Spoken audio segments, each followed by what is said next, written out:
Hi everyone, prop invest consultant में आपका स्वागत है। मेरा नाम राहुल गुप्ता। आज की वीडियो का टॉपिक है कि हमें नोएडा रियल एस्टेट के अंदर इन्वेस्टमेंट करनी चाहिए या नहीं करनी चाहिए, और अगर करनी चाहिए तो कौन से ऐसे सेक्टर के अंदर हमारे को इन्वेस्टमेंट करनी चाहिए। तो वीडियो के अंदर बेसिकली मैं 2 पॉइंट्स कवर करूंगा। पॉइंट नंबर 1 कि हमें इन्वेस्टमेंट करनी चाहिए या नहीं करनी चाहिए, एंड पॉइंट नंबर 2 हमें ऐसे कौन से सेक्टर के अंदर इन्वेस्टमेंट करनी चाहिए। तो हमने पास्ट एक्सपीरियंस से अपना देखा है कि कोई भी प्रोजेक्ट को सक्सेसफुल बनाने के लिए हमें क्या चीज जरूरत होती है, हमें उसकी कनेक्टिविटी जरूरत होती है। तो अगर कनेक्टिविटी उस प्रोजेक्ट की अच्छी है तो वो प्रोजेक्ट सक्सेसफुल होगा ही होगा। तो आज की डेट में हम नोएडा एक्सप्रेसवे से लेके हम परी चौक तक अगर जाते हैं तो ये जो महामाया से स्टार्ट होता है परी चौक तक जाता है। ऐसे एक्सप्रेसवे के बारे में ही बात करूंगा जो कि इस नोएडा को हम सक्सेसफुल बना सकते हैं रियल एस्टेट के अंदर। तो हम स्टार्ट करते हैं। एक तो आपका हो गया नोएडा एक्सप्रेसवे जो महामाया से स्टार्ट होता है परी चौक तक जाता है। 23 किलोमीटर का ये पैच है। इसके साथ साथ इस एक्सप्रेसवे पे इतना ट्रैफिक होने लग गया कि डेली की इसके अंदर जो रनिंग है 5 लाख व्हीकल्स की रनिंग है। इस चीज को देखते हुए गवर्नमेंट ने एक स्टेप उठाया है। ये प्रोजेक्ट जो मैं आपको बताने चाहता हूँ, इसके जस्ट पैरेलल रोड एक नया कॉरिडोर एक्सप्रेसवे बन रहा है जो 30 किलोमीटर का होगा और 6 लेन्स का होगा, जो NHAI कंपनी इसको बनाएगी। ये अभी प्रपोज्ड है, अभी फाइनल नहीं है। अब मैं सेकंड एक्सप्रेसवे के बारे में बात करूंगा। आपने कब नाम सुना होगा FNG expressway, Faridabad Noida Ghaziabad expressway, जो फरीदाबाद होते हुए नोएडा होते हुए NH-24 को कनेक्ट कर रहा है। ये नोएडा होते हुए, ये भी एक्सप्रेसवे नोएडा होते हुए जा रहा है। अब मैं थर्ड एक्सप्रेसवे के बारे में बात करूंगा जो है ईस्टर्न पेरिफेरल एक्सप्रेसवे, जो एक्सप्रेसवे KGP के नाम से भी जाना जाता है। KGP एक्सप्रेसवे, कुंडली गाजियाबाद पलवल एक्सप्रेसवे, जो वाया नोएडा के थ्रू है ये भी एक्सप्रेसवे। अब मैं थर्ड एक्सप्रेसवे के बारे में बात करूंगा जो है वेस्टर्न पेरिफेरल एक्सप्रेसवे, जिसे KMP एक्सप्रेसवे कहते हैं, कुंडली मानेसर पलवल एक्सप्रेसवे। ये भी 6 लेन एक्सप्रेसवे है। Eastern peripheral and western peripheral expressway है।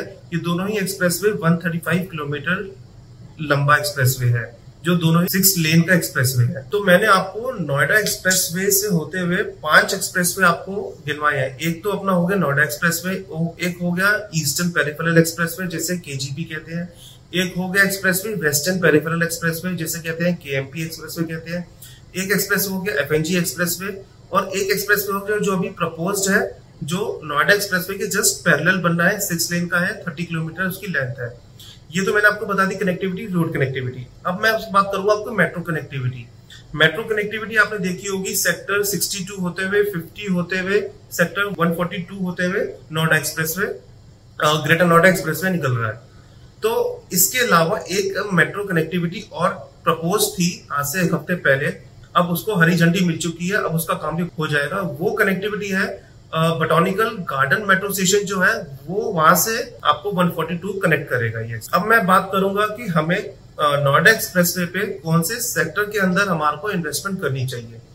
तो हमने ये देखा है कि ये जो एक्सप्रेसवे है या जो मेट्रो की कनेक्टिविटी है, ये कनेक्टिविटी कहाँ पे जाके इंटरसेक्ट हो रही है। तो ये हमने देखा है कि आपने सुना होगा एडवेंट टावर, जो one of the oldest building है नोएडा एक्सप्रेसवे की, जो एक लैंडमार्क भी है वहां का।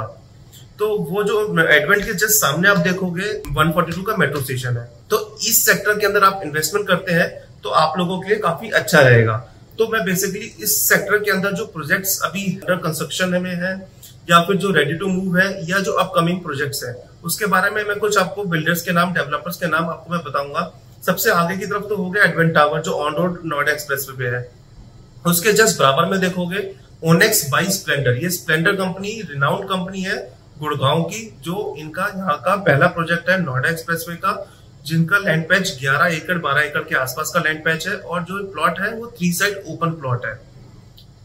तो ये एक प्रोजेक्ट है जिसके अंदर आपको ऑफिसेस मिल जाते हैं, फूड कोर्ट मिल जाता है, रेस्टोरेंट्स मिल जाते हैं, रिटेल मिल जाता है। यहाँ पे काफी कुछ है इन्वेस्टमेंट करने के लिए। अब मैं सेकंड प्रोजेक्ट के बारे में बात करूंगा, बोटानी ग्रुप के बारे में। बोटानी का नाम तो आप लोगों ने सुना ही होगा, जहां पे भी ये टावर बनाता है वो भी एक लैंडमार्क बन जाता है। जैसे हम बात करेंगे सेक्टर 90 में अल्फाथम की, सेक्टर 140 में साइबरथम की, तो ये एक प्रॉपर लैंडमार्क बन जाता है ये। उसके जस्ट बराबर में आप देखोगे एक प्रोजेक्ट है इओन बाय फेयरफॉक्स। इओन की फुल फॉर्म हो जाती है आई ऑफ नोएडा। इन्होंने अपने प्रोजेक्ट में 2-3 साल के अंदर इतनी अच्छी कंस्ट्रक्शन करी है। जिन्होंने इस प्रोजेक्ट के अंदर 2-3 साल पहले इन्वेस्ट करा था, वो सब बायर्स इतना खुश हैं। वो सब कहते हैं कि अगर मुझे इन्वेस्टमेंट करनी है तो आई ऑफ नोएडा फेयरफॉक्स के साथ ही करनी है। अगर इनका कोई नया प्रोजेक्ट आएगा तब भी मैं वो इन्वेस्टमेंट वहां पे करूंगा उनके साथ में। अब हम प्रोजेक्ट के बारे में बात करेंगे। मेंटेस बाय जीवाई ग्रुप। इन्होंने अपने 2-3 साल के अंदर इतना अच्छा नाम बना लिया है। आप नोएडा एक्सप्रेसवे पे आप स्टार्टिंग से महामाया पे स्टार्ट करोगे, इनका सबसे पहला बोर्ड आपको जीवाई का दिखेगा। आप नोएडा एक्सप्रेसवे पे चलोगे, सबसे बड़ा बोर्ड आपको जीवाई कंपनी का मिलेगा। आप इनके जीवाई के ऑफिस आपको विजिट करोगे तो आपको इनका जो सेल्स टीम है वो सबसे ज्यादा सपोर्टिव स्टाफ है उनका। इनकी स्कीम्स देख लो, काफी अच्छी स्कीम्स हैं। इसके अंदर आपको ऑफिसेज मिल जाएंगे, इसके अंदर आपको फूड कोर्ट मिल जाएगा, इसके अंदर आपको रिटेल मिल जाएगा, इसके अंदर आपको स्काई बार मिल जाएगा, इसके अंदर आपको पैनोरामिक रेस्टोरेंट मिल जाएगा इसके अंदर आपको। तो इसके अंदर भी बहुत सारी एमेनिटीज हैं इन्वेस्टमेंट के साथ साथ, जो कि आपको इन्वेस्टमेंट में आपको बहुत ज्यादा हेल्प करेगा आपके प्राइस को अप्रिशिएट कराने के लिए। अब आप इसके जस्ट बराबर में देखोगे एक त्रियान ग्रुप है, जो एक गुड़गांव का बिल्डर है। वो अभी प्रोजेक्ट अपकमिंग के अंदर है, वो अभी प्रोजेक्ट अभी दिवाली के आसपास आएगा। एक प्रोजेक्ट है वहां पे ग्रुप 108 का, FNG के नाम से।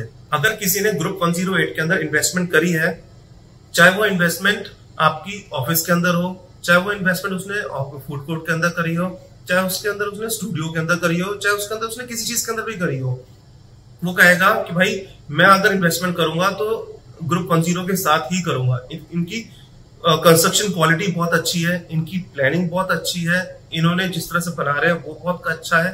तो इनको प्राइस, हाँ ये कह सकते हैं कि ये प्रोजेक्ट ग्रुप 108 थोड़ा सा महंगा जरूर होता है, बट अगर एक बार किसी ने इसके अंदर इन्वेस्टमेंट कर दी तो वो बार बार जो ग्रुप 108 का जितना भी प्रोजेक्ट आता है, अगर उसकी पॉकेट अलाउ करती है तो वो इन्वेस्टमेंट उसके साथ करता ही करता है।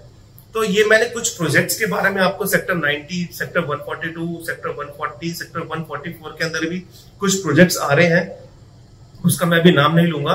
तो कुछ ऐसे प्रोजेक्ट्स हैं जिसका मैंने आपको डिटेल्स बताई है, अभी शॉर्ट डिटेल्स बताई है, पर हमें प्रॉपर ब्रीफ नॉलेज नहीं दी इसके अंदर। अगर आपको इसके बारे में कोई भी ब्रीफ नॉलेज चाहिए किसी भी प्रोजेक्ट के बारे में, आप हमको कॉल कर सकते हैं, आप हमारे ऑफिस विजिट कर सकते हैं, या फिर आप चाहते हैं कि हमारी सेल्स टीम आपके ऑफिस में आपको ब्रीफ नॉलेज दे सके डिटेल्स के बारे में, कोई पर्टिकुलर प्रोजेक्ट के बारे में आपको समझना चाहते हैं, तो मेरी सेल्स टीम आपके ऑफिस में आके वो भी समझा सकती है।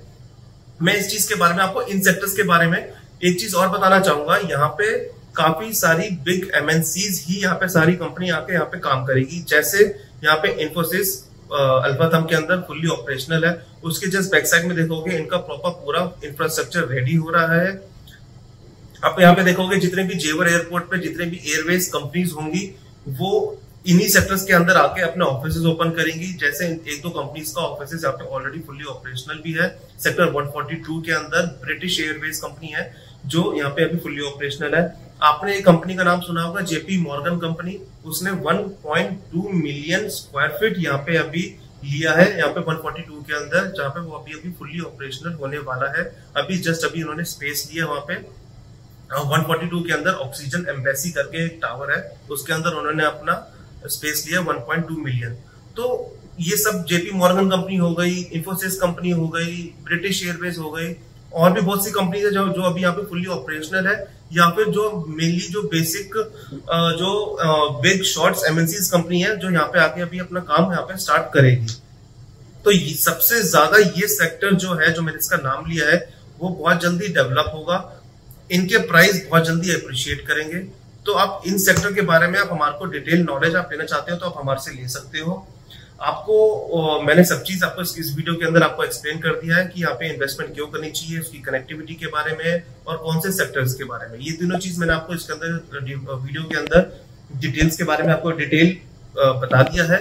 तो आपको वीडियो अच्छी लगी हो तो उसको आप सब्सक्राइब करिए, फॉलो करिए, लाइक करिए।